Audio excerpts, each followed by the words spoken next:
Madanapalle cooperative town bank ఎన్నికలకు సంబంధించి notification విడుదల చేయడం జరిగిందని అసిస్టెంట్ రిజిస్ట్రార్ ఎన్నికల అధికారి దుర్గమ్మ తెలిపారు. నేడు మదనపల్లె పట్టణంలో టౌన్ బ్యాంక్ నందు ఆమె విలేకరుల సమావేశాన్ని నిర్వహించారు. ఈ సమావేశంలోని బ్యాంకు సీఈఓ ప్రసాద్ అధికారులు పాల్గొన్నారు.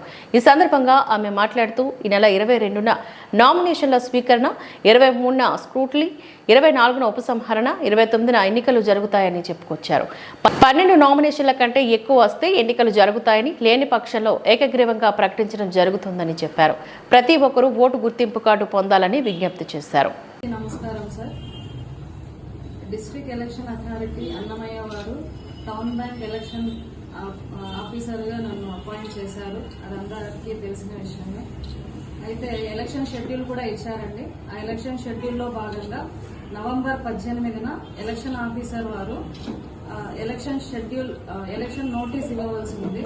సో అందులో భాగంగానే మిమ్మల్ని అందరినీ పిలవడం జరిగింది. మా రిక్వెస్ట్ ని మన్నించి మీరందరూ వచ్చినందుకు మీ అందరికీ థ్యాంక్ యూ. ఆ తర్వాత 22 ఈ షెడ్యూల్ కూడా మీకు ఆల్రెడీ చెప్పుకున్నాము, మళ్ళీ ఇంకోసారి చెప్తాను. నవంబర్ 22న నామినేషన్ స్వీకరిస్తామండి. తర్వాత 23న స్క్రూటినీ జరుగుతుంది. 24 నవంబర్న విత్డ్రాల్స్ జరుగుతాయి.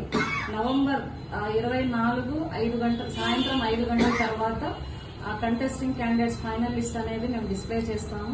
ఎన్నిక అనివార్యమైతే గనక నవంబర్ 29వ తేదీన ఎలక్షన్స్ జరుగుతాయండి. ఈ ఎలక్షన్స్ ఎక్కడ జరుగుతాయంటే గనక సొసైటీ కాలనీ నందు ఉన్న నెహ్రూ మున్సిపల్ హై స్కూల్లో జరుగుతుందండి.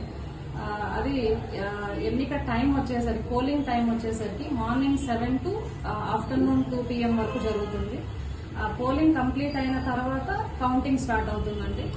ఆ నెక్స్ట్ డే, ఆ మరుసటి రోజునే, అంటే నవంబర్ 29 తర్వాత 30న ఆఫీస్ బేరర్స్ యొక్క ఎలక్షన్స్ జరుగుతాయండి. ఆ తర్వాత మేము ఈ టౌన్ బ్యాంక్ సభ్యులకు చెప్పదలుచుకున్నది ఏమంటే, ఈ రోజు నోటీస్ బోర్డులో ఫైనల్ ఓటర్స్ లిస్ట్ ని డిస్ప్లే చేశామండి. మీరు ఎలిజిబుల్ ఓటర్స్ లిస్ట్ లో ఉన్నారా లేదా అనేది మీరు బ్యాంకుకి వచ్చి ఎలిజిబుల్ ఓటర్స్ లిస్ట్ చూసి చెక్ చేసుకోవచ్చు. ఆ తర్వాత పోలింగ్ టైంలో వాళ్ళకి ఐడి కార్డు ఇంపార్టెంట్ కనుక బ్యాంకు వారు జారీ చేసేటటువంటి ఐడి కార్డు కంపల్సరీగా బ్యాంకుకి వచ్చి 2 ఫోటోలు సబ్మిట్ చేసి ఐడి కార్డు తీసుకోవాలండి. సో ఇది ఖచ్చితంగా అందరు సభ్యులు ఐడి కార్డ్స్ తీసుకోవాలి.